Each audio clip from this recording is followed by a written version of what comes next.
Thanks, Katie. So Sister Rita and Sister Maria Francine have just come back from time spent at the McAllen Humanitarian Respite Center in the Rio Grande Valley, and they're going to share with us about their experience during that time. So Sister Rita and Sister Maria Francine, thank you so much. We're looking forward to your presentation. We're very happy to be here. And just to get into the spirit of the experience, let's take a few minutes to listen to the music that we heard almost every Sunday at the parish that we attended. And it'll put us in the spirit of the day.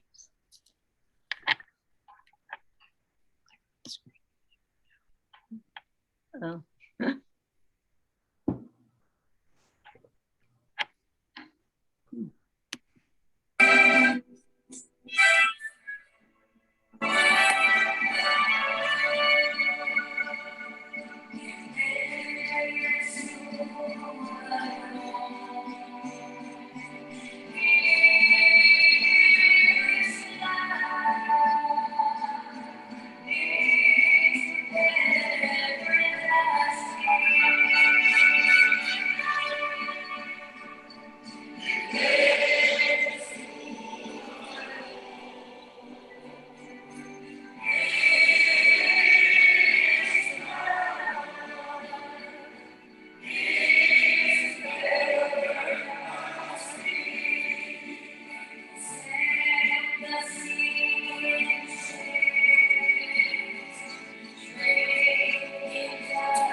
So that music was done by a Mariachi. Mariachi, she says it better than I, group that sang at this cathedral where we stayed.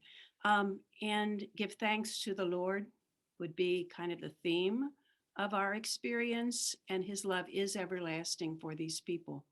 We were there at the Catholic Charities Humanitarian Respite Center from June 4th to July the 1st. And I'll comment a bit just on the time that we spent, because I'll be honest, after about 2 weeks, I was done. I really thought it was very exhausting in every possible way, physically and emotionally and mentally. It was just absolute chaos a good part of the time.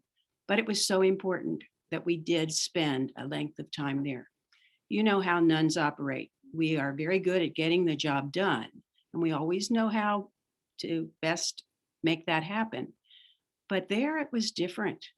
We had a lot of sisters and associates from different communities who volunteered there, and we all did our best. And I have to say, we did a great job, really and truly. But we would often talk about, well, if only they would do this, or if they tried that.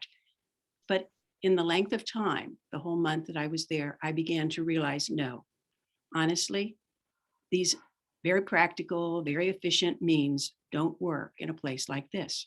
This is a place for God's love to be everlasting, day by day by day. And so that's what we'll be talking about as we share our experiences at the Respite Center. We wanted to begin by showing you Sister Norma Pimentel, who is in charge of the Catholic Charities for the Rio Grande Valley.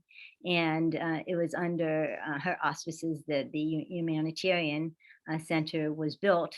And what we really wanted to show was more the sentiment of the people and our way of feeling because of contact with the people.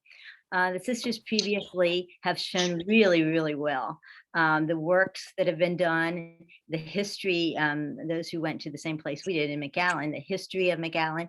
And so we're just going to try and center a little bit more on the immigrant and on our being able to respond to them. And Sister Norma has said this extremely well. So this is a short clip, and we're going to make it even shorter. I'm going to cut it off. But just listen to the sentiment of what the immigrant is struggling with and how we can be transformed.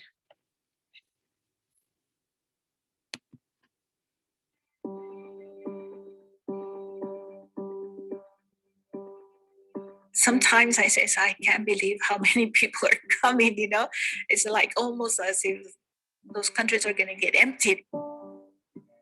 They've gone through so much. They've traveled through so many countries from Central America, either Guatemala, Honduras, or El Salvador.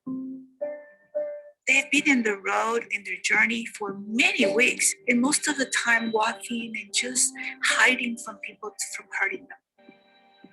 All of them are dirty and muddy, and they're scared, they're frightened. They need help. They have been processed by Border Patrol, and they have been allowed to travel. The community has responded by making sure that they get the care and the attention they need. Their families walk in and they're amazed, and sometimes with tears in their face because of the joy they see of being welcome. You see this transformation begin to start to change them and to see the dignity that is so important in every person's life. Solo por el hecho de portar un arma.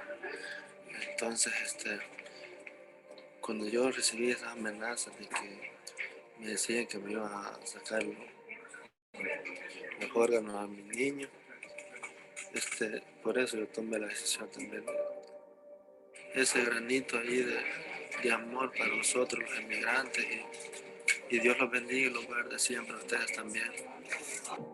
I've come to experience something beautiful, and that is God Himself in the immigrant, in the refugee. In the moments that I had to be able to help and to be present with them, it's a very special transformation that happens to us as well. I think one of the most important aspects. Okay, so one of the things that really struck me is a sense of dignity, and that was one of the thrusts that we really wanted to try and work at is helping to reestablish that sense of dignity for the immigrant because of what they had been through up to this point. Oops. But before we talk about the respite center in particular, we'll just tell you about our one day at the border. This was a new experience for me. Maria had been there a number of times, and we had a very gracious sister who lives there actually in McAllen and volunteers at the center also. And she volunteered to be our guide on the trip to the border, and that was invaluable. I wanted to see the Rio Grande. I always pictured it kind of as a little thing you could almost walk across in spots, but that's the picture of the Rio Grande. We visited a chapel close to the Rio Grande, and I thought this was very representative of the spirituality and the reverence and the way that people worship there in this area of the country. And it was very sincere, very genuine piety. And then we did walk across the border into Mexico, and really that part of Mexico, right on the border. It's definitely a tourist town. Looks like a lot of places. It looks a whole lot like McAllen, actually. But that's just one aspect of it, an aspect that a tourist would be able to relate to very readily. But that's not the experience that we had in McAllen. The thing that people always talk about when they talk about the border is the wall. And that wall, yep, it's there. At least that's a piece of it, one of the finished pieces of it. We hear so much about the wall, its cost, its effectiveness, its divisiveness. But here it is, at least that one section. But Maria's going to tell you more about the wall. Okay, so I think that you can see sometimes the wall doesn't look so tall, but with Sister Mary Rita posing there, you can see those little slats. Nobody can get through those. They're very narrow. It looks a little bit wider than this. What struck me about the border wall in McAllen was if you see the middle picture, it looks like a doorway that goes straight through the wall. And it's like, there's an opening in the wall and there's a Border Patrol car right there. So of course people have to, they can't just walk through. But the border cannot be solid because people have to do different kinds of businesses. Like in the rural area, they have to have a way of transporting things. And so that's one of the things that struck me about this wall. Also, the other thing they said about the wall isn't built on the border necessarily. It's a couple miles in McAllen. That might not be true of every parts, but the border, when you talk about it, it gets this idea of this separateness. I remember in El Paso, they said, you know what? We don't think much about the border because a mosquito on one side can get over on the other side, and the disease on the one side gets over here. And so we're all united by what's on both sides of the wall. And as Sister Norma said in the first title of the clip that we showed you, to be a bridge among the walls. And that was, of course, the same as Holy Father saying that as well. Okay, so the first thing we wanted to share with you about the people that we worked with was why they came to the United States, or why they are coming. So the first picture is of Honduras. I did not realize, because it was the presidential elections here in the United States, that the Honduras were hit by a very terrible hurricane. Then 2 weeks later, a level 5 hurricane came. So within 1 month, in November of last year, storms Ida and Iota adversely affected 50%, which is like 9.3 million people in the Honduras. So when I talked to one lady and I said, why did you want to come here? And she said, so that my baby, her son, doesn't get wet. And I said, doesn't get wet? And she says, it rains and it rains. And she said, and when it rains, it comes straight through the house. And other reasons, there was couple women who had domestic violence issues, and that's why they came. Another Nicaraguan man came because of a hurricane. There were political reasons. One Nicaraguan young man said he was coming to avoid the draft of an unjust war. One from El Salvador was escaping because he said his brother had been murdered. A Honduran with his wife and daughter was escaping political havoc in the country. I looked that up, and the president is a known drug trafficker. And there were other people who came because they said, I earn $8 a day, and I can't support my family in $8 a day. $8 a day, that's less than our minimum wage for 1 hour. So there were a lot of reasons why people were coming. It could have been political, it could be economic, it could be climatic because of the global climate. But there was one universal thing that everybody ended their comment with, and that was, it's for my child. I want a better life for my child. They were willing to risk violence, hunger, anything along the road to give something better for their children. I had to preach to the teenagers every once in a while, and I said, do you realize what your parents have given up? They've given up their language, they've given up their country, they've given up their family, they've given up their customs so that you can have a better life. And I thought, I know they just think I'm preaching, but for the teenagers, sometimes they're so tempted when they get here to take for granted what their parents are. I would like to tell you, one thing I should say in this picture, and that is that 80%, I would say, the large majority of people whom we met were Honduran, and that was because of the hurricanes. So why are other people coming? I just want to give you the example of Carmen. Carmen wanted to come and be reunited with her mother. Carmen is 28 years old. I think she must have been about 10 when her mother left, because I think she said it was about 18 years since she's seen her mother. The fact that she's been able to be reunited with her mother by coming here just put tears in her eyes. She was so, and her son is 13 years old, so the son has never seen the mother. and she was going to Miami. So I asked Carmen, okay, Carmen, how did you get here? She said, and this is very, very typical. She said, we came by car sometimes, we came by bus sometimes, we came by truck sometimes. Sometimes they got down and they walked in order to avoid the police.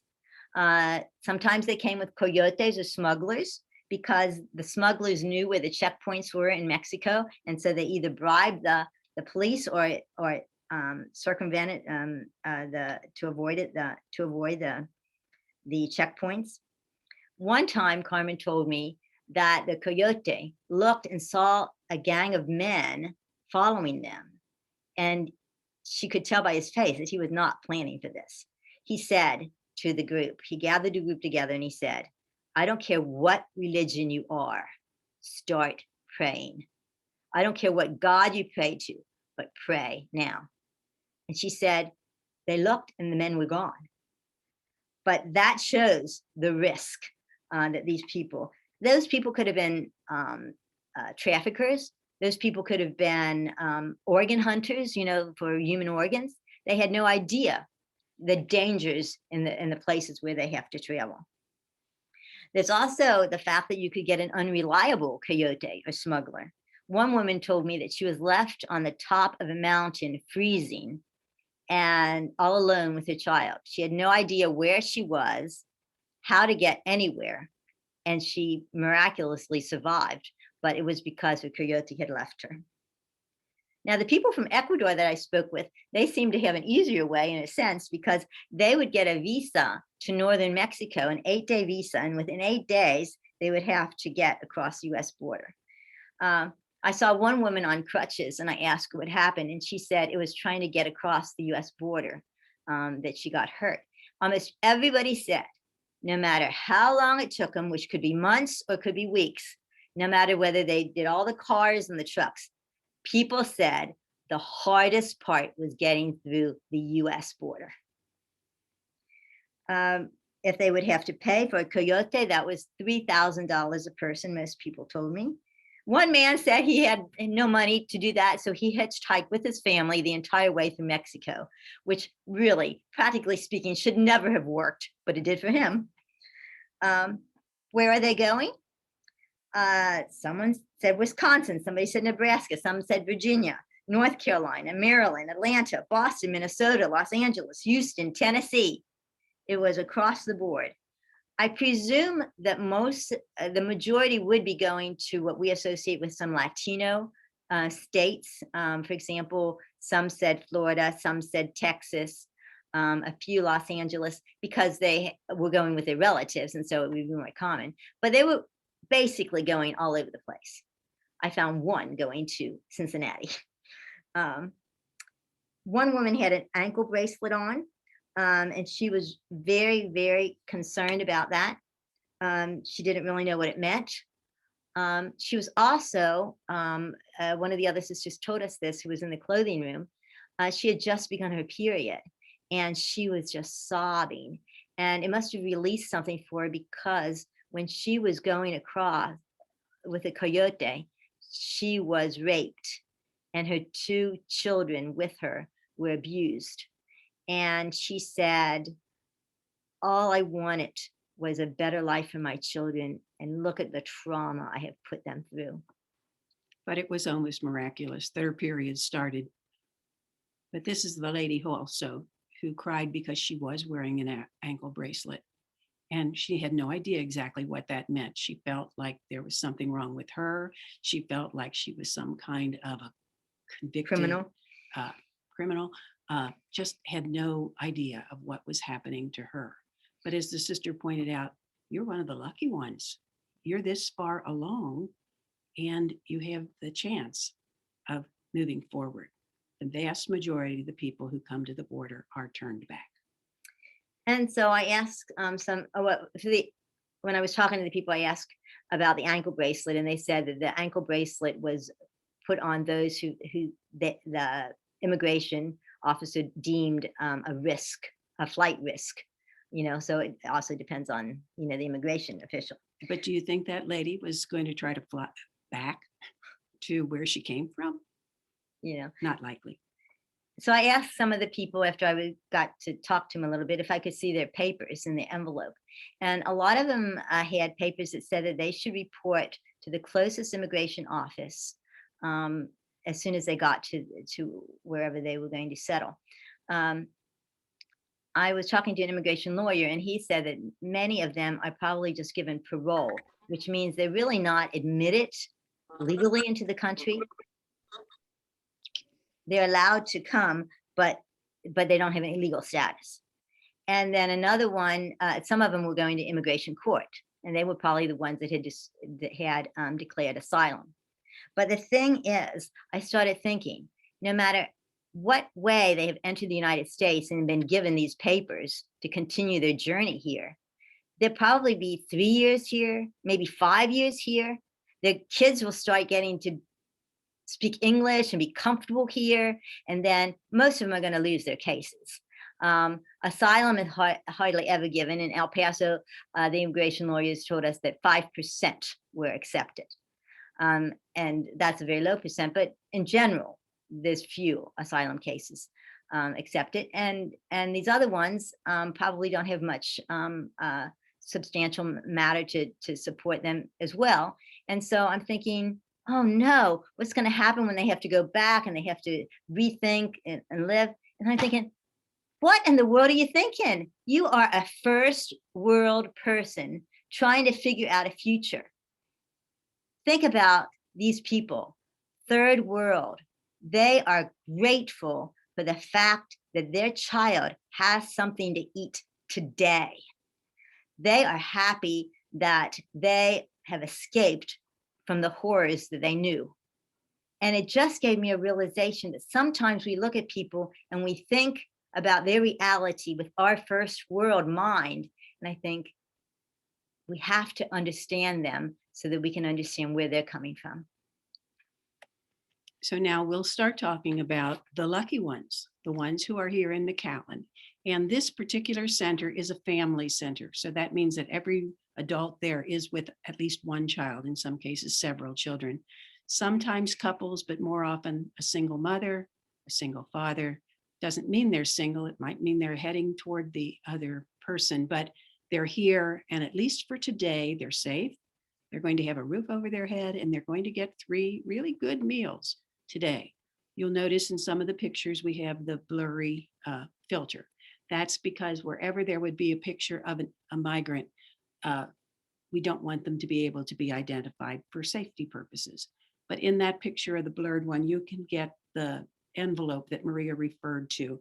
And every person, as they come into the center, and that's the lower left hand, they sit in those chairs and they work their way up chair by chair to the people up there at the front.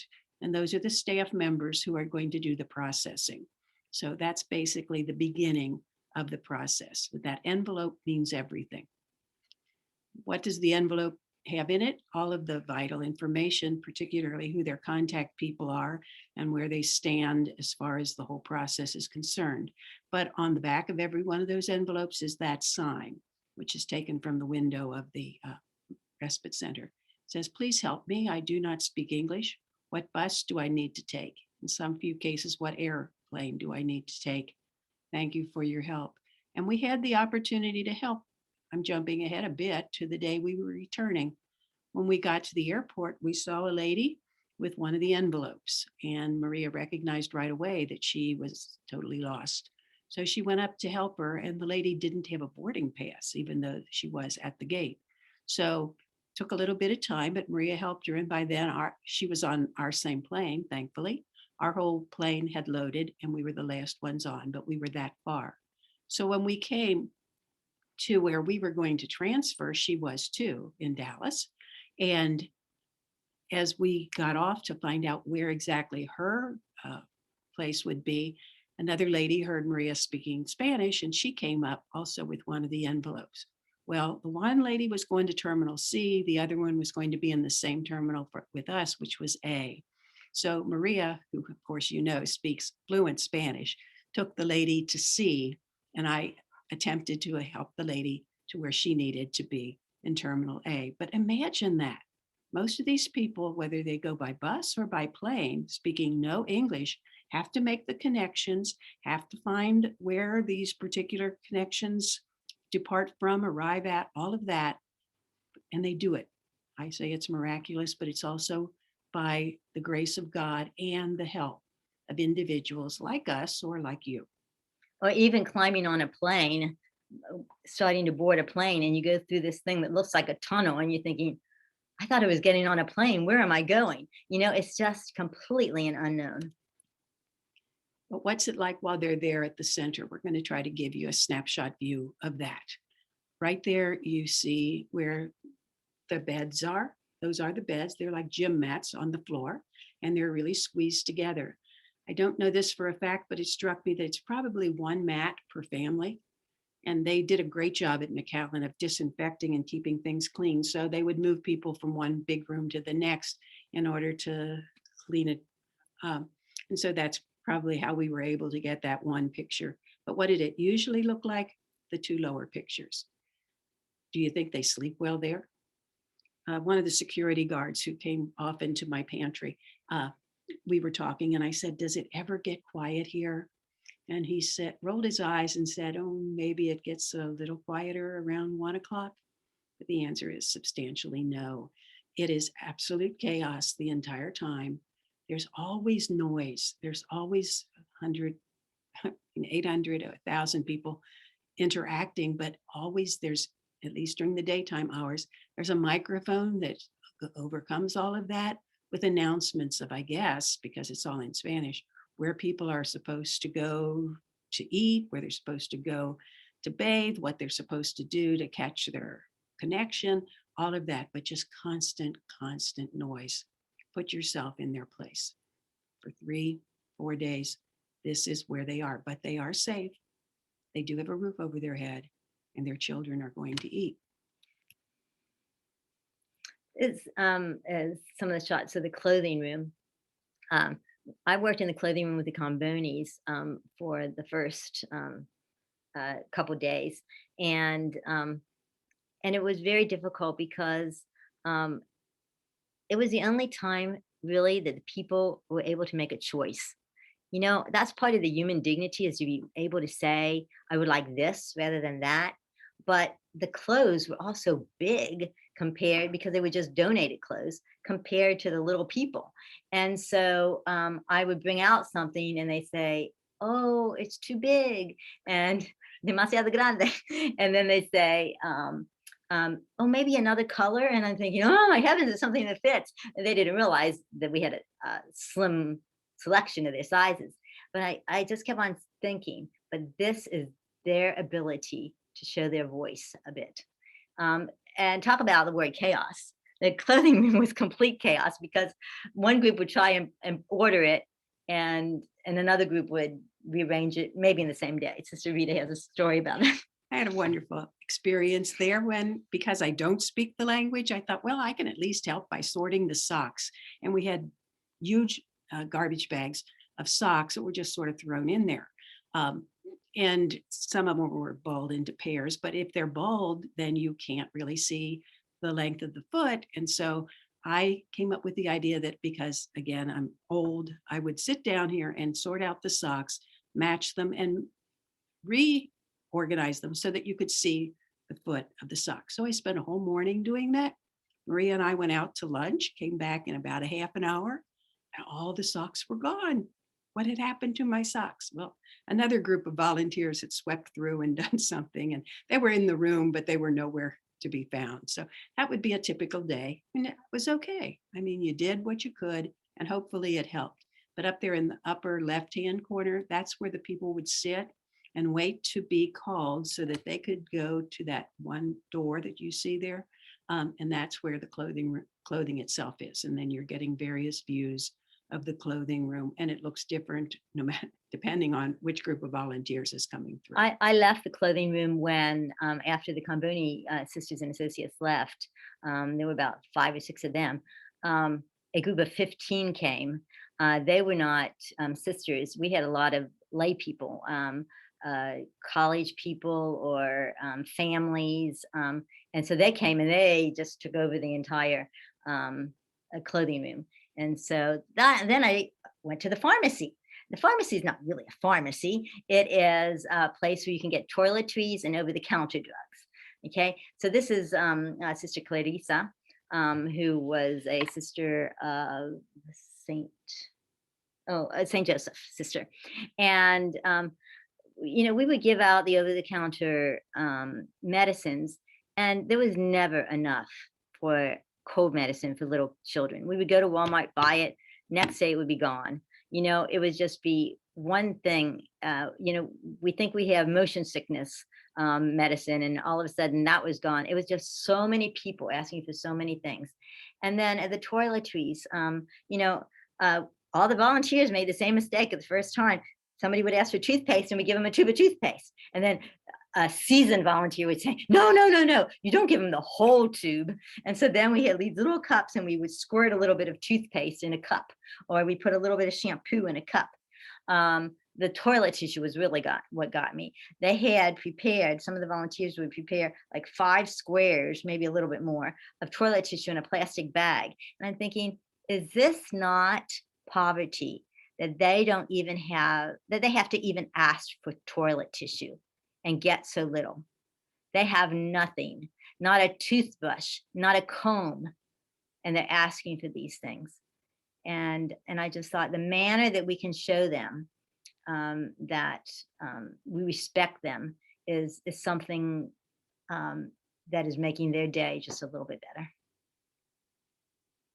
better. This blurred picture is the line, which doesn't look like it's very long, but sometimes the line for the pharmacy was so long that I could not even, if I left the pharmacy, I could not even get past to get to the door. I would have to just elbow my way through people, excuse me, because that's how many people were asking for help. So after we got an influx of other volunteers, we had a Corazon Puro, which were sort of like a mission group. We had some evangelicals. We had 2 Mormons. There were just so many different kinds of people that came in to volunteer that I was feeling sort of I was in the way in the pharmacy. So I had noticed that the Mormon gentleman had gone to the money exchange place and got money for people. And I thought, well, maybe I could do this. I had another possibility, which I went and I got on my phone a picture of the United States, a map of the United States, and I'd say to people, where are you going to be going? And they would tell me, and I would say, well, here's where we are, and this is where you're going to go. But eventually in the conversation, the question would be, do you think you could exchange some money? And so I thought, okay, it's only a block away. So I would I'd take a blank piece of paper, put their name on it, and put their money in that, folded up in that piece of paper. Sometimes I had 9 people at one time. And I say to the people, don't move from this corner or I have your money. Because how could I ever find them again with hundreds of people? And so I would run out and I'd say, it's only going to take me 10 minutes. Okay, I would run out and I would come back and they would be there most of the time in that little corner. And I would give them their money, $10, $20. It was hardly anything. But the thing is, people would say to me, I'm taking the bus. I knew that they were going to be 4 days on the bus. We gave them a bag of food for the bus with 2 sandwiches and some snacks. That wasn't going to last them 4 days. I thought if they just had 10 or 20 extra dollars instead of pesos, they could get the family something else to eat. And so most important part to me of what I did there from behind the scenes was to help with feeding the hungry.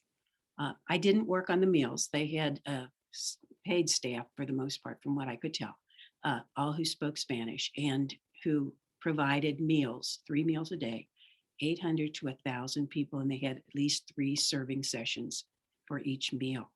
So that was an overwhelming amount that had to be done. And there are some pictures of what the cafeteria or the dining room looked like, in contrast to the picture in the upper right-hand corner. In the middle of the day, when we could take a break, Maria and I, who had packed our lunch, would walk down the street 1 block to this food court. And we could sit right there on one of those little tables and enjoy the outside. It was hot there, but we at least had some space. We had some fresh air. We had some peace and quiet in contrast to the experience the people were having, but the food was good that was served there. My specific job, since I really couldn't speak the language, was to help with the travel bags. A travel bag is what is given to a person on the day that they travel. Actually, I think it's more what's given to the family on the day they travel, and that made a huge difference to me. Um, what we did was we made sandwiches. 72 sandwiches would fit on that table. And we would put a piece of ham, a piece of cheese, and 2 pieces of bread. Sometimes they were really squashed bread, but it was still good bread. And we would pack those in a single sandwich bag and then add that list that you see there on the wall of snacks to their sandwich bag. What you see in the picture at the bottom was me at the refrigerator. We've only got that about half full. There's another shelf up at the top, and our goal by the end of the day was to take that ham and cheese from the bottom shelf and make it into sandwiches on the top 3, almost up to the top. So that's what it would look like, hopefully, at the end of the day. Those travel bags on the right-hand side, that's what we put the ingredients in that I told you. And hopefully when we left in the evening, it looked like that. And almost every morning when I came back, it looked like the one on the opposite side. We needed to do a lot of work every day to just feed the hungry.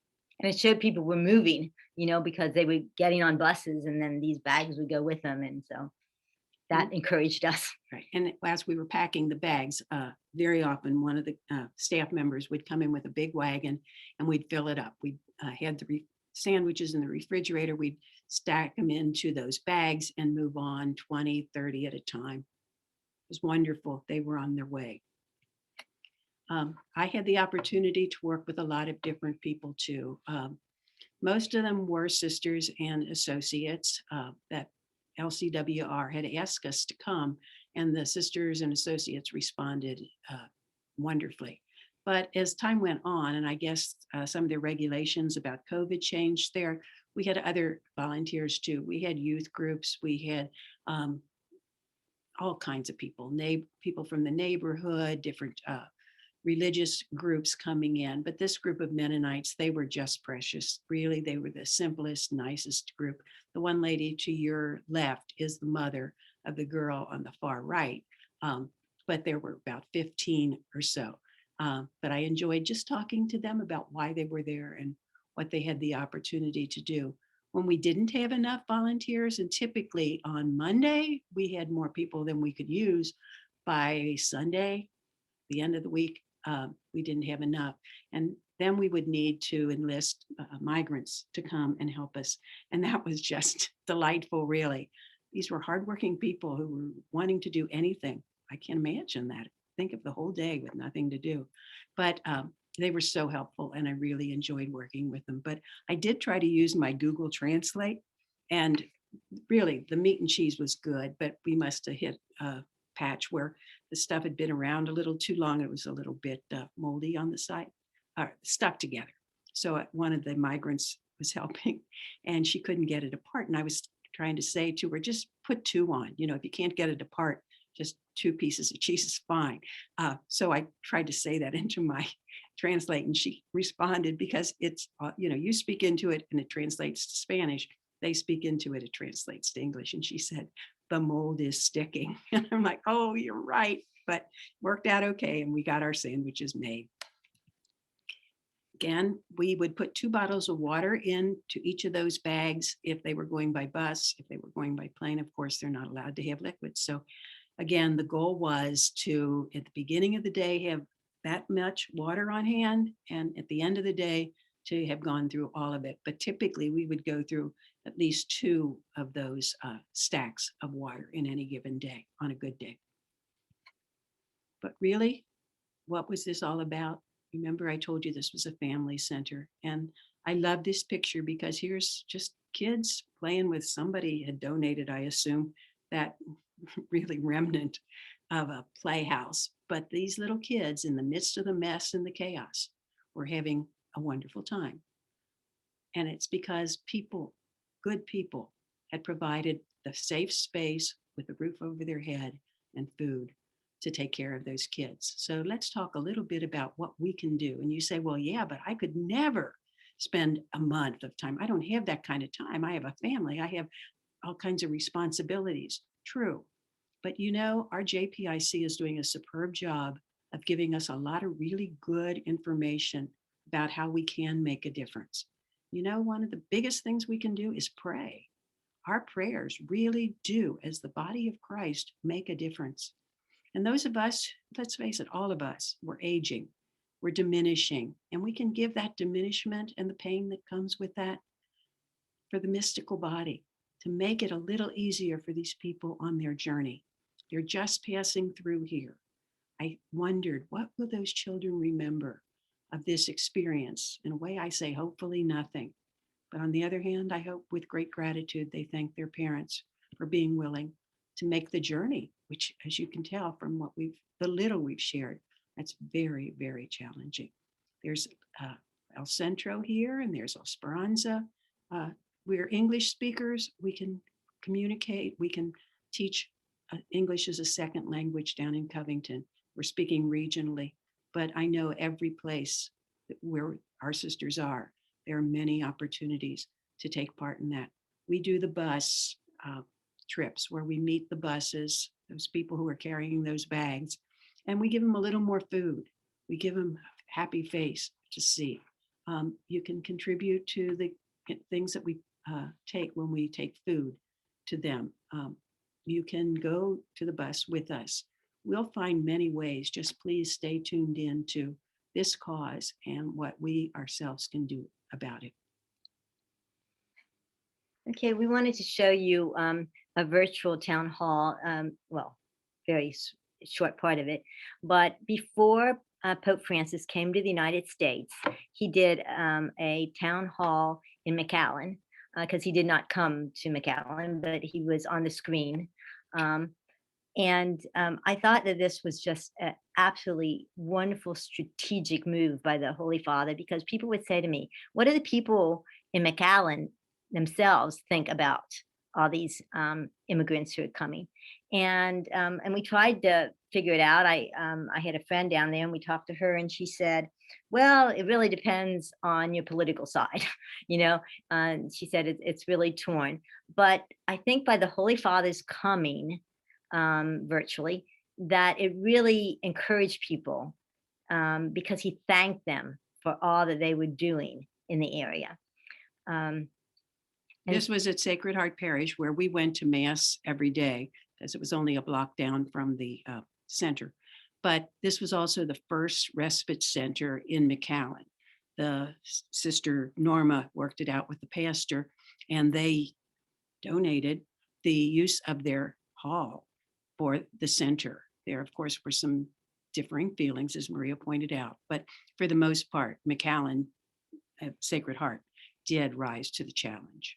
And the sister that took us around that one day, she showed us the 3 different locations. One location was an old nursing home that had been somewhat renovated. And the people in that area were very much against the immigrants. And it sort of reminded me, you know, like, it's okay if these people are here, but just not close to me or on my turf, you know. So where they are now, the counter where the pharmacy is was an old was an old bar, because it was a nightclub, and there were 3 huge rooms.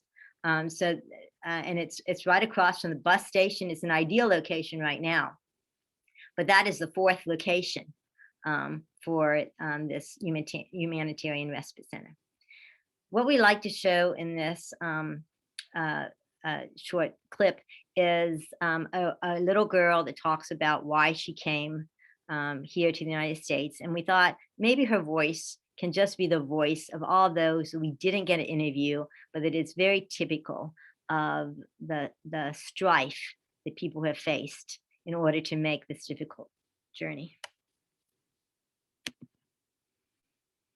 And finally, the pontiff spoke to Wendy, a young girl from El Salvador who traveled 26 agonizing days with her mother to the US.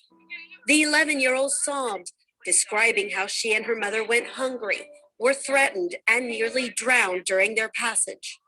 Mi mamá la estaban amenazando. They were threatening my mom Y yo en la pasada del río and passing through the river. casi me ahogo porque la bolsa se quería dar vuelta. Wendy also drew a large poster for Pope Francis that said, "Te amo, Papa."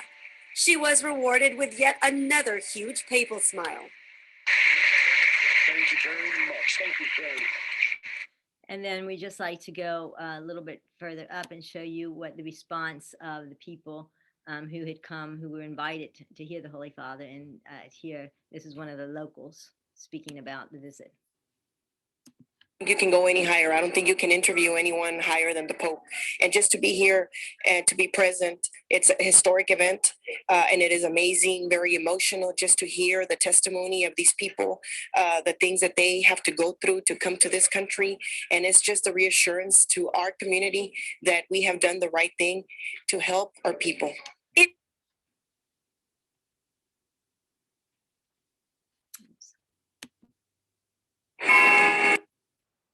So we wanted to end also, since we just saw the Holy Father, to end with one of his quotes.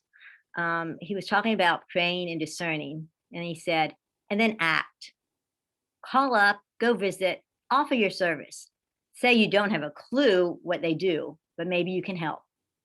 Say you want to be part of a different world, and you thought this might be a good way to start.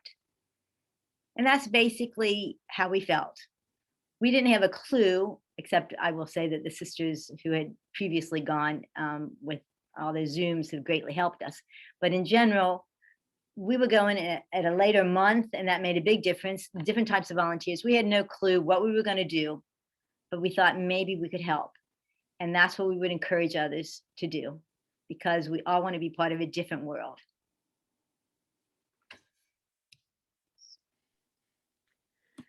Oh, thank you, Sister Rita. Thank you, Sister Maria Francine. That was very powerful. We do have a few minutes. Does anybody have a question that they'd like to ask Sister Rita or Sister Maria Francine? We You said can it just all. unmute yourself and ask your question. I guess I have one, and I was doing some parish work, so I might have not heard everything you said, so I apologize if you said it. This new center, did Sister Norma actually build it? Did I hear No. you say? It was an old nightclub. So it has 3 huge rooms. Okay. So one is where the closed room is, but I think people sleep in each room every night, on the mats. The first room is where the registration is, so that they can help them get their transport to wherever they're supposed to be going. And that's the busiest room. One of the volunteers that was with us said what really struck her was the sense overload, because all these people, and then you hear constantly, Sister Mary Rita said it was like an airport, move your chairs over here. Everybody who's sitting, get up and, move your chairs over so that they could clean over here. Okay, all of those, if you're a pregnant woman, please come up in the front because there's a midwife here and she's gonna take you up to the clinic and you can go there. If we need 2 volunteers, we need 2 men volunteers, we need 2 women volunteers, all this is going on. And if you understand Spanish, to me, it was just constant noise. And I'm losing my voice, which I never have done ever in the pharmacy, because I'm in the same room when all this commotion and all these announcements are going on. And I'm asking these people, what do you want? What do you want? And inevitably the women would drop their voices and they say something. And I'd say, what? And then it's sanitary napkin. And I'm like, oh, I'm so sorry I asked you to, and, so it was just like sensory overload. But this was a perfect kind of building for the number of people, and being right across from the bus station and 7 minutes from the airport. I hope that they can continue to use this. I do believe that ICE is right across the street, and another so I think, because I saw a lot of Border Patrol cars and stuff, so I think they just walk them straight across the street to go there. So anyway, but that's what it is. Okay, so hopefully the good work of Catholic Charities has blessed the nightclub stuff. Yeah, so instead of but giving alcohol, we're giving medicine with alcohol in it, perhaps. yeah, but you But- also said it was close to Sacred Heart, huh? It's Sacred Heart is a block away, and the Oh. money exchange is right across from Sacred Heart. So, you know, it's got a lot of things. It's in the downtown area. Oh, and all the sisters, Sister Jacqueline and Carol and Nancy were talking about all the stores. So volunteers would come, they would put on Facebook, you know, here we are, every day we ran out of deodorant, every day we ran out of baby bottles, every day we ran out of some kind of medicine. And so people would be sending in this money and we would just run out. We couldn't get the medicine very well, you know, on the street, but we could get baby bottles, we could get, you know, I don't Underwear. know, you underwear, name we it. could get a lot of things. So it was a good location. Thank you. Very Sister good. Kathleen, you have a question? Oh, thank you. Thank you, Ann. And I want to say to the Sister Maria Francine and Rita, what a wonderful presentation. And we're so grateful that you went. And I was struck by the comment that that young man made holding his son, that he was grateful that there was a grain of love within you. And I think your presentation today really showed us it was more than a grain. It's like an overflowing river of love in you too. So thank you so much for that. But that's what we learned. You know, we couldn't do it all. We wanted to, of course, we all do. But all you can do is be kind today to that person in front of you. And it might be the first and maybe even the last kindness they get for a while. But the people at that center were so kind. The volunteers were so gracious and really did the best they could to reach out. And again, who knows what they came from, where they're headed, but these people at least had that day of peace. And even being able to give out medicine, you know, that was a kindness, and saying, I'm so sorry, I do not have that. You know, I wish that I could, you know, and I'm sorry that your child is, you know, feeling so sick. You know, maybe you could go up to the staff and see if there's a doctor, because every once in a while there would be a doctor that would come. But yeah, it was an experience where, you know, the spirit just had to lead you for whatever person was being sent to you at that moment. I would like to thank you also, Maria and Rita. This has brought back so many memories of my trip there 4 years ago. And they had just purchased that place you described, the new place that they're in now. They had just purchased it and we're hoping to be in it soon. But yeah, just thank you for what you have done and for sharing this so beautifully and so well. You know, we are really indebted to the community for, you know, we are up to us. So, you know, we really thank, you know, the community for, you know, they're providing this for us, and so many people who were so generous with us, you know, that could not go down. So. Yeah. Yes, thank you. So, Does anyone else Sister Joyce, do you have another question? Sorry. So you stayed in San Juan? Yes. Okay, now I know that there's a hotel, but there was also a retreat center with beds.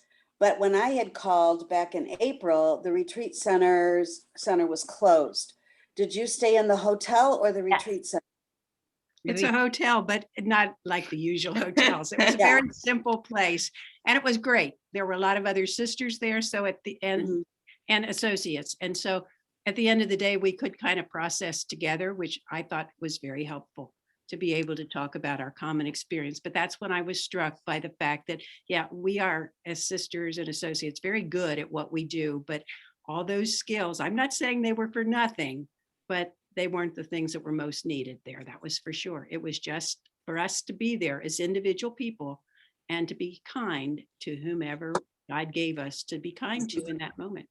Because frankly, we couldn't fulfill their needs many times, I felt, you know, but we could at least respect their need and talk to them about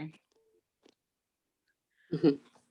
Well, thank you all so much for your presence here today. Thank you, Sister Rita. Thank you, Sister Maria Francine again. It was really a powerful presentation. And we're grateful that you shared your experience with us. Thank you for coming. Yes. You know, Thank you. so Thank much, you. you know, that we are able to share this, and that, you know, it's just like a seed that it goes on, and that is so important. So thank you. Absolutely. Yes. Okay. All right. Thank you, everyone. Have a good rest of Okay. your day. Adios. Adios. Adios.